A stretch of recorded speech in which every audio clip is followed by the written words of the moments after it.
महागठबंधन में सीट बंटवारे को लेकर खटपट तेज हो गई है। हालात ऐसे बन गए हैं कि आज महागठबंधन की होने वाली बैठक को टाल दिया गया। इस बैठक में तेजस्वी समेत महागठबंधन के बड़े नेता शामिल होने वाले थे, लेकिन अब इस बैठक को टाल दिया गया और ऐसा बताया जा रहा है कि सीट बंटवारे को लेकर जो खटपट चल रही थी उसी वजह से इस बैठक को अब टाल दिया गया है। यानी सीट बंटवारे को लेकर जबरदस्त इस वक्त खटपट सामने आ रही है।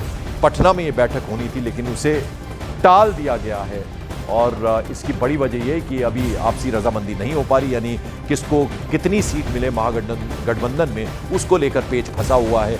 और सभी दल के बड़े नेता जो थे वो इस बैठक में शामिल होने वाले थे, जिनमें तेजस्वी यादव भी मौजूद रहना था उन्हें भी, लेकिन अभी इस बैठक को टाल दिया गया है। और इसकी बड़ी वजह ये बताया जा रहा है कि सीट बंटवारे को लेकर जो खटपट है वो इतनी ज्यादा है कि इसी वजह से इस बैठक को टाल दिया गया। और आरजेडी और कांग्रेस के बीच जारी खटपट का मसला अब विधानसभा स्तर तक पहुंच गया है। प्रदेश कांग्रेस अध्यक्ष के अपने ही विधानसभा क्षेत्र में बुलाए सम्मेलन में आरजेडी का एक भी नेता नहीं पहुंचा। दरअसल 13 सितंबर को प्रदेश कांग्रेस अध्यक्ष राजेश राम ने औरंगाबाद के कुटुंबा विधानसभा क्षेत्र में एक सम्मेलन किया था, जिसमें आमंत्रण के बाद भी एक भी आरजेडी कार्यकर्ता नहीं पहुंचा, जिसकी वजह से कांग्रेस के अंदर नाराजगी भी बताई जा रही है। ऐसा बताया जा रहा है कि आज उसी जगह पर आरजेडी का सम्मेलन भी होने जा रहा है। अपने विधानसभा क्षेत्र में कांग्रेस अध्यक्ष ने बैठक बुलाई थी जिसमें आरजेडी को आमंत्रण था, लेकिन उनकी तरफ से एक भी कार्यकर्ता नहीं पहुंचा, यानी कोई भी नेता आरजेडी की तरफ से नहीं पहुंचा। 13 सितंबर को यह बैठक बुलाई थी और अब उसी जगह पर आरजेडी का भी सम्मेलन होने जा रहा है। और आइए अब जरा आपको ग्राफिक्स के जरिए महागठबंधन में जो खटपट चल रही है उसे जरा दिखा दें।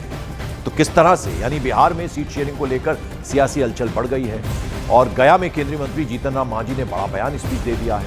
उन्होंने कहा है कि अगर हिंदुस्तानी आवाम मोर्चा को 15 से 20 सीटें नहीं मिलती हैं तो उनके पास दो विकल्प हैं, या तो वो एनडीए के साथ चट्टान की तरह खड़े रहना है या फिर 100 सीटों पर चुनाव लड़ना। मांझी ने साफ कर दिया कि वो एनडीए से अलग होने के मूड में नहीं है, लेकिन अपनी पार्टी को मान्यता दिलाना उनका लक्ष्य है।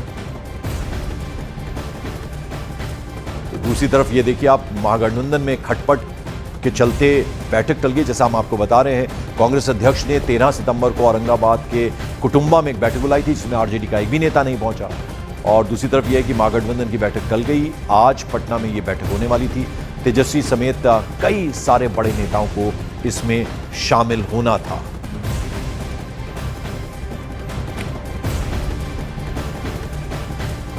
तो जो खबर अभी हम आपको बता रहे थे, यानी बिहार में सीट शेयरिंग को लेकर सियासी हलचल बढ़ गई है। गया में केंद्रीय मंत्री जीतन राम मांझी ने बड़ा बयान दे दिया। उन्होंने कहा कि अगर हिंदुस्तानी आवाम मोर्चा को 15 से 20 सीटें नहीं मिलती हैं तो उनके पास दो विकल्प हैं, या तो एनडीए के साथ चट्टान की तरह खड़े रहना या फिर 100 सीटों पर चुनाव लड़ना। मांझी ने साफ कर दिया कि वो एनडीए से अलग होने के मूड में नहीं है, लेकिन अपनी पार्टी को मान्यता दिलाना उनका लक्ष्य है। यानी इसको एक तरह से कहा जा सकता है कि दोनों बातें वो कर रहे हैं। ये चट्टान की तरह से खड़े होना, यानी इतनी सीटें अगर उन्हें मिलती है, नहीं मिलती तो वो दूसरे विकल्प का भी कोशिश कर सकते हैं। तो अब इनको मनाने के लिए जरूर कोशिश की जाएगी। हम 100 सीट पर लड़े, हर सीट पर 10,000, 5,000, 20,000 वोट ला के 6% वोट हम ले आवे, तब मान्यता प्राप्त हो सकती है। वो तो लास्ट विकल्प है जिसकी संभावना नहीं है।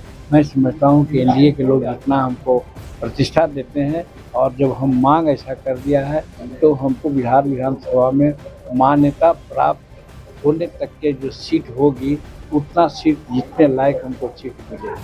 तो एक्सपीरियंस नेता, ये एक स्ट्रैटेजी भी होती है कि ज्यादा से ज्यादा सीटें मिले, इसीलिए शायद वो ये बात कर रहे हैं। आखिर जीतन राम मांझी ये प्रेशर पॉलिटिक्स क्यों कर रहे हैं, उसको जरा आपको समझाएं। तो यानी 15 से 20 सीटें मांग रहे हैं, क्यों मांग रहे हैं? मान्यता प्राप्त दल बनने की कवायद उनकी तरफ से है। मान्यता के लिए कुछ शर्तें भी रखी हैं, यानी 6% वोट और 7 से 8 सीट पर जीत। इससे फायदा क्या होगा? पार्टी का चुनाव चिन्ह स्थायी हो जाएगा। तो ये कहीं ना कहीं जीतन राम मांझी के दिमाग में चल रहा है। 15 से 20 सीटें मांग रहे हैं और ये इसलिए क्योंकि मान्यता प्राप्त दल बनने की एक तरह से कोशिश है, कवायद है। और 6% वोट और ऐसे में 7 से 8 सीट पर जीत, और ऐसे में जो उनका पार्टी का चुनाव चिन्ह है वो स्थायी हो जाएगा, यानी वो कहीं ना कहीं परमानेंट होगा। तो ये कोशिश है उनकी, इसलिए 15 से 20 सीटों की डिमांड वो कर रहे हैं। और अगर ऐसा नहीं होता है, यानी वो कह रहे हैं साफ कि या तो वो चट्टान की तरह एनडीए के साथ खड़े रहेंगे या फिर वो जो दूसरा विकल्प है यानी 100 सीटों पर चुनाव लड़ने की बात उनकी तरफ से हो रही है। और सीट शेयरिंग को लेकर जीतन राम मांझी के बयान के बाद अब बिहार बीजेपी प्रदेश अध्यक्ष दिलीप जायसवाल ने कह दिया कि एनडीए में सब कुछ ठीक है, पांचों दल पांडव की तरह चट्टान की एकता के साथ चुनाव लड़ेंगे। तो वहीं केंद्रीय मंत्री चिराग पासवान ने साफ कर दिया है कि बिहार में एनडीए नीतीश कुमार के चेहरे पर ही चुनाव लड़ रहा है और जाहिर है कि चुनाव के बाद वही मुख्यमंत्री भी होंगे। सब कुछ अच्छा है। एनडीए चट्टानी एकता के साथ आप देख रहे हैं कि विधानसभा सम्मेलन कर रहा है, जिला का सम्मेलन कर लिया। सब बहुत अच्छा है क्योंकि हम पांडव हैं, हमारी 5 पांडव की ताकत है। नीतीश कुमार जी के नेतृत्व में हम लोग चुनाव लड़ रहे हैं। चुनाव के बाद पुनः वही मुख्यमंत्री बने। सर, युवाओं को क्या संदेश देंगे? युवाओं से बस यही आग्रह करता हूं कि अपनी ताकत को पहचानिए। 225 से ज्यादा सीटें जीतकर इस बार हम लोग बिहार में सरकार बनाएंगे। तो बिहार के नेताओं के बयान हमने आपको सुनाए। हम पार्टी के जीतन राम मांझी क्या कह रहे हैं वो सुना रहे हैं। तो हम पार्टी ने 15-20 सीटों की डिमांड की है, लेकिन आखिर जीतन राम मांझी की पार्टी में दम कितना है ये आपको पिछले 2 विधानसभा चुनावों के जरा आंकड़े बतला दें। 2015 की बात करें, विधानसभा चुनाव, गठबंधन जो है एनडीए उसी के तहत चुनाव लड़ा, 21 जीते और आपको बता दें कि जो वोट मिले वो 2.3%। और 2020 विधानसभा की बात करें तो एनडीए गठबंधन में ही चुनाव लड़ा और यहां भी आपको बता दें कि 0.89% वोट उनको मिले, यानी 7 सीटों पर चुनाव लड़ा, 4 सीटों पर जीत हासिल हुई। ये हम बता रहे हैं आपको हम पार्टी का लेखा जोखा, यानी पिछले 2 चुनावों में किस तरह का परफॉर्मेंस हम पार्टी का रहा, जीतन राम मांझी की पार्टी का रहा और अब जिस तरह से फिर से उनकी तरफ से ये स्ट्रैटेजी बनाई गई है। इस बीच स्पेन की राजधानी मैड्रिड में साइकिल रेस का फाइनल मुकाबला प्रदर्शनकारियों की भेंट चढ़ गया। सैकड़ों की संख्या फिलिस्तीनी सपोर्टर सड़क पर उतरा। बवाल किस कदर बढ़ गया कि प्रदर्शनकारी पुलिस से ही भिड़ गए। इसके बाद पुलिस ने वहां लाठीचार्ज किया, प्रदर्शनकारियों को खदेड़ा। हालांकि इस बवाल के बीच साइकिल रेस कैंसिल करनी पड़ गई और डेनमार्क के एक शख्स को विजेता घोषित करना पड़ गया। आप देखिए फिलिस्तीन के सपोर्ट में कितनी बड़ी संख्या में वहां जो है वो प्रदर्शन हुआ। आप देख रहे हैं कि कितने सारे प्रदर्शनकारी वहां पर पहुंच गए, सैकड़ों की संख्या में। साइकिल रेस का फाइनल मुकाबला था, लेकिन ये प्रदर्शनकारी जो पहुंचे उनकी भेंट चढ़ गया। तोड़फोड़ किस कदर हुई, तमाम जो होर्डिंग्स थे वो गिरा दिए गए और फिर क्या हालत हुई उस तस्वीर को हम आपको दिखा रहे हैं। इस बीच गुजरात के सूरत शहर से एक हैरान कर देने वाली तस्वीर आई है।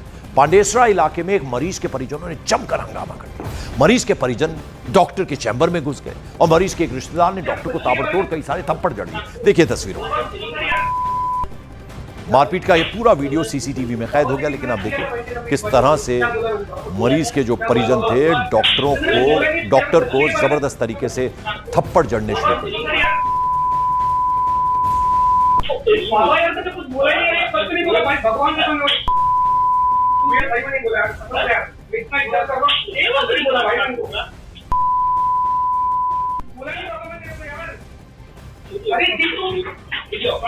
भगवान कसम नहीं बोला यार।